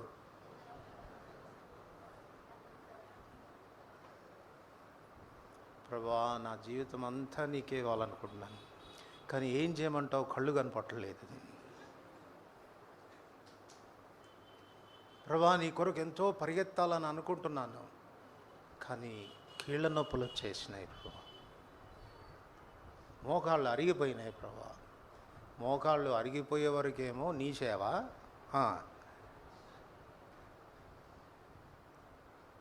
నా మిగిలిన జీవితం అంతా కూడా నీ కొరకే. ఎందుకు? ఏం పనికి వస్తావు నువ్వు? అరవిందం గారు చెప్పారు ఒకసారి, ఆ చెరుకు బండి దగ్గర చెరుకు రసం తీస్తారు చూసారా? ఆ చెరుకు రసం తీసేవాడి దగ్గర ఒక పిల్లవాడు పోయి, సార్ ఒక గడివ, నాకు ఒక చెరుకు గడివ అంటే, ఇస్తానుండ్రా బాబు అని ఆ చెరుకు గడి లోపల పెట్టాడు. లోపల పెట్టి ఒకసారి పోయింది, రన్ అయిపోయింది. మళ్ళీ తీసి అప్పుడన్నా ఇస్తాడేమో కొంచెం అంటే, ఇస్తానుండ్రా బాబు అని దాన్ని తీసి 2 మడతలు పెట్టి మళ్ళీ లోపల పెట్టు. కనీసం ఇప్పుడన్నా ఇస్తాడేమో అని అనుకుంటే, ఉండ్రా బాబు ఇస్తానని మళ్ళీ 4 మడతలు పెట్టాడు. 4 మడతలు పెట్టి ఒక నిమ్మకాయ పెట్టి మళ్ళీ పెట్టాడు. సరే ఇప్పుడు కన్నా ఇస్తాడేమో అనుకుంటే, ఉండ్రా బాబు తొందర ఎందుకు, ఇస్తానుండు అని అది కూడా తీసి మళ్ళీ ఇట్లా ట్విస్ట్ చేసి పెడతారు కదా లోపలికి. అట్లా పెట్టిన తర్వాత అప్పుడు ఆ పిప్పిచ్చాడు, తీసుకుపోను. మనం కూడా అంతే. ప్రథమ ఫలం దేవునికి, ప్రారంభ బలం దేవునికి. యవ్వనంగా ఉన్నప్పుడు, ప్రభు కొరకు కష్టపడి పని చేయగలిగే సామర్థ్యం ఉన్నప్పుడు, పరిగెట్టగలిగిన స్థితి ఉన్నప్పుడు అది కావాలి ప్రభువుకు.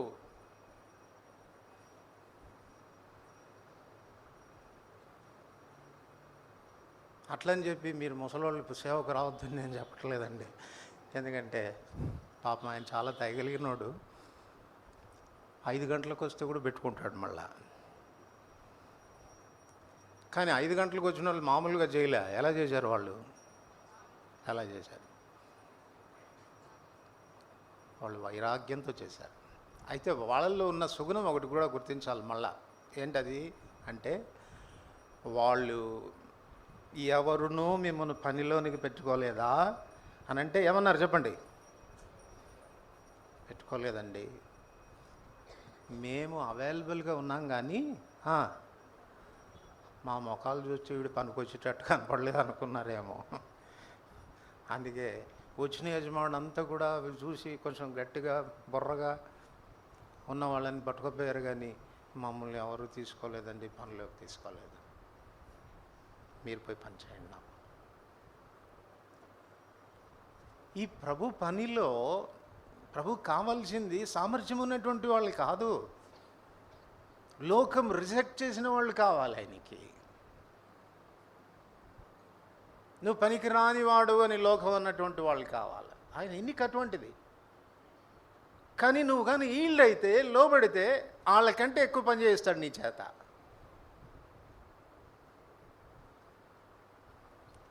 ఇదే నాన్న ఎందుకు మనము ఆశీర్వదించబడ్డం లేదు? ఈ ప్రథమ, మొదటి అనే ఈ ప్రిన్సిపల్ తెలియట్లేదు మనకు. ఫస్ట్ ప్లేస్ ఆయనకు, ప్రథమ ఫలం ఆయనకి అన్న విషయం అర్థం కావడం లేదు. యోహాను సువార్త చూడకుండా చెప్పండి. యోహాను సువార్త 2వ అధ్యాయం 5వ వచనం. యోహాను 2:5. ఆయన మీతో చెప్పునది చేయుడు. ఇప్పుడు చెప్పండి చూడకుండా 11వ వచనం. యేసు ఈ సూచక్రియను చేసి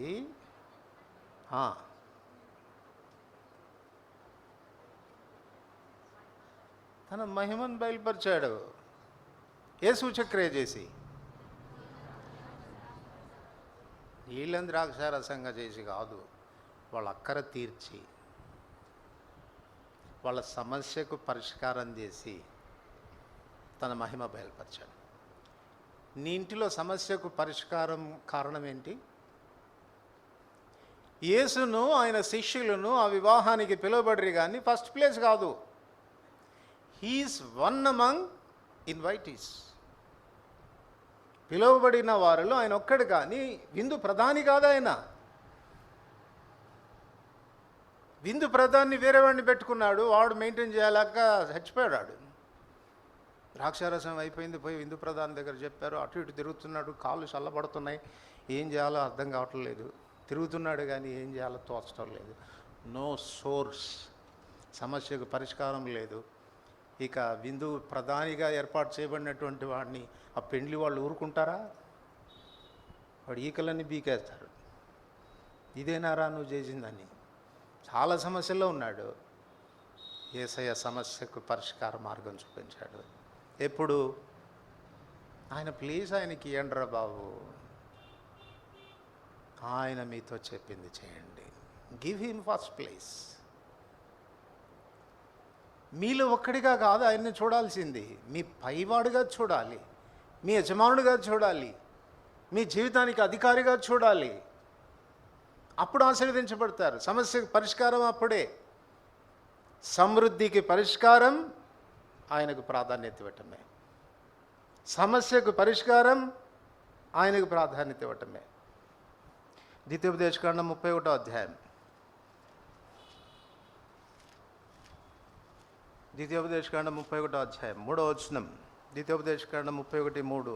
నీ దేవుడైన యెహోవా నీకు ముందుగా దాటిపోయి ఆ జనములు నీ ఎదుట ఉండకుండా నశింపచేయును. నీవు వారి దేశమును స్వాధీనపరుచుకుందువు. యెహోవా సెలవిచ్చి ఉన్నట్టు యెహోషువ నీకు ముందుగా దాటిపోను. ముందుగా పోవాల్సింది ఎవరు? ముందుగా పోవాల్సింది ఎవరు? శత్రువుల మీద విజయం రావాలంటే ముందుగా పోవాల్సింది ఎవరు? నేనే పోతానంటున్నాడు. నేనే పోతానని మళ్ళీ కిందికి వచ్చేసరికి యెహోషువ మీకు ముందుగా పోతాడు అన్నాడు. అంటే ఇప్పుడు ఎవరు పోయినట్టు? దేవుడు ముందుగా పోయినట్ట, యెహోషువ ముందు పోయినట్ట? అంటే పైనేమో నేను ముందుగా పోవాలన్నాడు, కిందికి వచ్చేసరికి యెహోషువ మీ ముందుగా పోను అన్నాడు. అంటే పోయేది యెహోషువనా లేకపోతే యెహోవానా? యెహోవానే. కానీ he delegated his authority to Jashuva. తన అధికారాన్ని యెహోషువకు బదలాయించాడు. ఆత్మీయంగా కూడా మనకు నాయకులు ఉంటారు. దేవుడు తన అధికారాన్ని వాళ్ళకి ఇస్తాడు. పాలించటానికి, నడిపించటానికి, ముందు నడవటానికి, మాదిరిగా ఉండడానికి ఆ నాయకులను దేవుడు మనకు పెడతాడు. మనం ఏం చేయాలి చెప్పండి? సార్ మీరు ఒక్కళ్ళేనా పరిశుద్ధులు? మేము పరిశుద్ధులు కాదంటావా? నీకు తెలిసినంత వాక్యం మాకు తెలియదు అంటావా? కావాలంటే చెప్పు, నువ్వు 1.5 గంటలు చెప్తావు కదా, నేను 3 గంటలు చెప్తా. ఏంటి నువ్వు, నీ గొప్పతనం ఏంటి అనకూడదు. మన ముందుంచినటువంటి నాయకుల వెనకాల మనం వెళ్ళటానికి ఇష్టపడ. అంటే వారిని మనం ముందు పెట్టుకోవడం ద్వారా ఎవరిని ముందు పెట్టుకున్నట్టు లెక్క? దేవుణ్ణి ముందు పెట్టుకున్నట్టు లెక్క. వాళ్ళని గౌరవించడం ద్వారా దేవుణ్ణి గౌరవిస్తున్నట్టు లెక్క. అందుచేతనే మీకు ముందుగా మీకు పైన వాక్యం బోధించి మీకు పైన ఉన్న నాయకుల యొక్క ప్రవర్తన ఫలాన్ని శ్రద్ధగా తలంచుకొనొచ్చు వారి విశ్వాసాన్ని అనుసరించాలా. వాళ్ళు మనకంటే ముందుగా వెళ్ళారు, మన నాయకులు మనకంటే ముందుగా వెళ్ళారు, వాళ్ళ జీవితాలు మాదిరిగా ఉన్నాయి. పౌలు అంటాడు, నేను క్రీస్తుని పోలి నడుచుకున్న ప్రకారం మీరు నన్ను పోలి నడుచుకోండి. విజయవంతమైన జీవితానికి కారణం ముందు మన ప్రభువుని పెట్టుకోవటం. ముందు మన ప్రభుని పెట్టుకోవటం. ఆయన వెనకాల మనం తల వంచుకొని వెళ్తాం. నాయకత్వం క్రింద ఉండడానికి ఇష్టపడటం. నేను కూడా నాయకుడిని అనేటువంటి భావనలోనికి వచ్చావు అని అంటే పతనం ప్రారంభమవుతుంది. దేవుడు నిర్ణయించినటువంటి నాయకత్వానికి లోబడి ఉండేదానికి మనం ఇష్టపడాలి. యెహోషువ నాయకుడు కాగలిగాడు మోషే తర్వాత అనంటే, యెహోషువ ఎన్నడూ కూడా తను తాను కనపరుచుకోలేదు, ముందుకు రాలేదు, గుడారంలో దాచబడి ఉండినాడు. అంచేత సమయం వచ్చినప్పుడు దేవుడు తను హెచ్చరించాడు, నాయకుడిగా చేశాడు. శత్రువుపై విజయానికి, విజయవంతమైన జీవితానికి కారణం మనకు ముందుగా మన ప్రభు వెళ్ళటం. ఇక్కడికి ఆ రీతిగా మనం పెట్టుకోగలుగుతున్నామా? మన నాయకులను అనుసరించగలుగుతున్నామా? వాళ్ళ ఆజ్ఞల్ని పాలించగలుగుతున్నామా? అమాలేకులు దండెత్తి వచ్చారు. మోషే చెప్తున్నాడు యెహోషువను అర్జెంటుగా పిలిచి, యెహోషువ నువ్వు సైన్యాన్ని తీసుకొని నువ్వు ముందు వెళ్ళు, నేను ఈ పర్వతం ఎక్కుతాను. యెహోషువ అని ఉండొచ్చు కదా, సార్ మీరు ముసలోళ్ళు మీరేం పర్వతం ఎక్కుతారు కానీ మీరు కత్తి పెట్టుకొని మీరు ముందు పోండి, నేను పర్వతం ఎక్కుతాం అని ఉండొచ్చు. లేదు, సరే పర్వతం ఎక్కుతారండి, ఎక్కండి. కత్తి పట్టుకుని పొమ్మంటావా? పోతాను. మోషే ఆజ్ఞాపించినట్లు చేశారు. అందువలన వాళ్ళు విజయాలు సాధించారు. విజయవంతమైన జీవితానికి దేవుడే మనకు నాయకుడు. ఆయనను మనం ముందు పెట్టుకోవాలి. 4వది యెషయా గ్రంథం 45వ అధ్యాయం 2వ వచనం. ఇది కూడా చూడకుండా చెప్పాలి ఈ మాట. నేను మీకు ముందుగా పోచు మెట్టగానున్న స్థలములను ఇత్తడి తలుపులను పగలగొట్టేదను, రహస్యమందు మరుగైన ధనాన్ని నేను మీకు ఇస్తాను. అంటే హీ లీడ్స్ అస్, ఆయన మనల్ని నడిపిస్తాడు. చాలాసార్లు మన మార్గాలు మనకు ఇబ్బందిగా అనిపిస్తాయి. మనం వెళ్తున్న మార్గాలు ఎత్తు పొలాలు కనిపిస్తూ ఉంటాయి కదా. నేను నీకు ముందుగా పోచు మెట్టగానున్న స్థలములను సరళం చేస్తాడు, ప్లెయిన్ గ్రౌండ్స్ చేస్తాడు. మన ప్రయాణం చాలా ఈజీగా సాఫీగా సాగుతుందా, లేకపోతే కొండెక్కి దిగినట్టుగా ఉంటుందా? కష్టం మీద పోతున్నామా? కొన్నిసార్లు అసలు ద్వారాలన్నీ మూయబడినట్లుగా అనిపిస్తుందా? ఆ ద్వారం తీద్దామనుకుంటే ఆ ద్వారాలు మామూలు ద్వారాలు కాదు, ఇత్తడి తలుపులు, ఇనుప గడియలు. సాధ్యం కావడం లేదా? కారణం నీకు ముందు ఆయన లేడు కాబట్టి. చేయాల్సింది ఆయన, అది నువ్వు కాదు, నీ వల్ల కాదు. తల క్రిందలు తపస్సులు చేసినా నీ వల్ల కాదు. సరళం చేయాల్సింది ఆయన, పగలగొట్టాల్సింది ఆయన, మెట్టగానున్న వాటిని సరళంగా చేసి నడిపించాల్సింది ఆయన. అప్పుడే మనం సరైనటువంటి మార్గంలో నడిచి వెళ్తాం. ఐశ్వర్యవంతమైన స్థితిలోనికి మనం రాగలం. ప్రకటన గ్రంథం 2వ అధ్యాయం 5వ వచనం. ఇది కూడా చూడకుండా చెప్తారనుకుంటాను. నీ క్రియలు నేను ఎరుగుదును, నీ సహనం నేను ఎరుగుదును. నువ్వు అపోస్తలు కాకే అపోస్తలని పిలబడిన వారిని గుర్తుపట్టావని కూడా నాకు తెలుసు. అంటే నీ డిజైన్మెంట్ నాకు తెలుసు. నీకు చాలా విచక్షణ ఉంది, స్పిరిచువల్ జ్ఞానం ఉంది. నువ్వు ప్రయాసపడుతున్నావని కూడా నాకు తెలుసు. అంతేకాదు, నీ మునుపటి క్రియల కంటే ఇప్పుడు క్రియలు ఇంకా కాస్త ఎక్కువైనాయని కూడా తెలుసు. అయినను నేను నీ మీద ఒక తప్పు మోపాల్సింది. నీవు మొదటి ప్రేమను వదిలిపెట్టావు. First love. మన మొదటి ప్రేమ ఎవరి మీద? అబద్ధం చెప్పద్దు. మన మొదటి ప్రేమ ఎవరి మీద? బ్రదర్, నేను రక్షించబడిన తొలి దినాల్లో అసలు దేవుడేనండి నాకు మొదట. ఇప్పుడండి అడిగేది ప్రభు ఇప్పుడు సంగతి. అప్పుడెట్టున్నావు అన్న సంగతి కాదు అడిగేది, ఇప్పుడు ఎట్లున్నావు.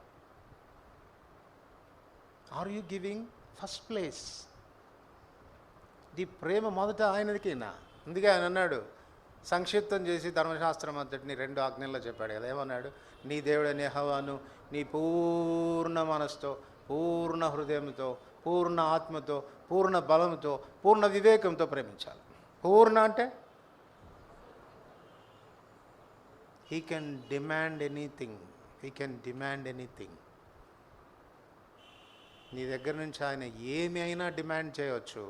నువ్వు నిజంగా ఆయన ప్రేమిస్తున్నావు అన్నదానికి రుజువు ఏంటంటే దాన్ని ఇవ్వటానికి. What is love? ప్రేమ అంటే ఏంటి? ఇవ్వటమే. ఇవ్వడమే. ప్రభు నీ నుంచి ఏదైనా డిమాండ్ చేసి పొందగలడా?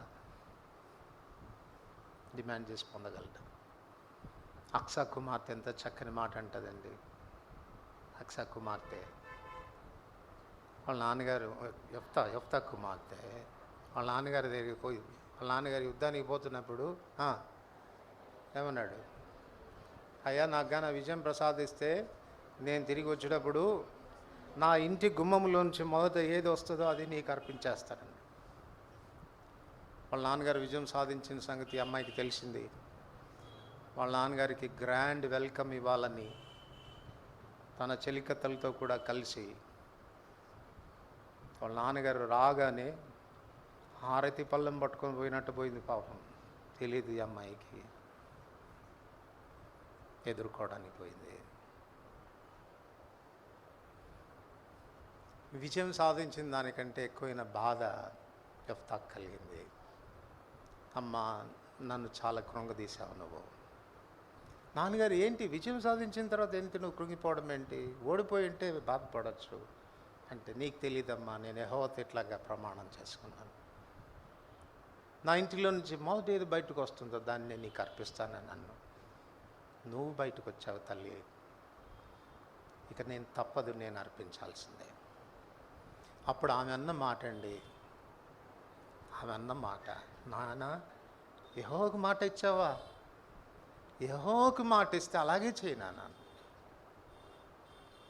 ముసలోడా ఇంత పని చేస్తావా అనలా. అయినా నువ్వేడు అయినా నా ప్రాణం తీయటానికి కానీ పోట్లాడలే. First love. నాన్న, నన్ను కాదు నువ్వు ప్రేమించాల్సింది. ఎవరిని? దేవుని ప్రేమించు, ఆయన తర్వాతే నేను. నీకొక్కగానొక్క కుమార్తెనై ఉండొచ్చు, అయినా కూడా నీ ప్రేమ నా మీద కాదు ఉండాల్సింది. ఉంది ఆయన. ఆయనకి ఇచ్చావా? ఇస్తానన్నావా? ఇచ్చేసేయి. అది ఆశీర్వదించబడిన జీవితం.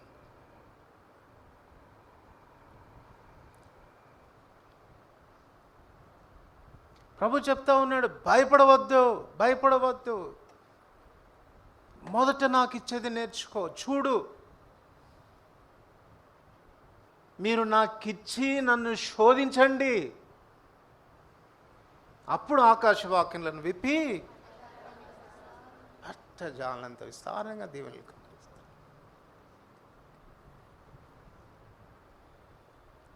ఆలోచించుకుందాం. ఆశీర్వదించబడ్డానికి మూలం ఈ విధవరాలు మనకు నేర్పిస్తూ ఉంది. ఒకవేళ సారెపతు విధవరాలను అడిగితే, అమ్మా, ఎంత భయపడిన దానివి, ఇంత నిర్భీతిగా ఎందుకు బ్రతుకుతున్నావు నువ్వు ఇది నాన్న? ఇంత సంతోషంగా నువ్వు బ్రతకడానికి కారణం ఏంటి అని అంటే, ఆ విధవరాలు చెప్పే రెండు మాటలు. ప్రవక్త చెప్పిన మాట నమ్మాను. రెండవది, మొదటి రొట్టె నేను ఆయనకు ఇచ్చాను. ప్రార్థన చేసుకో.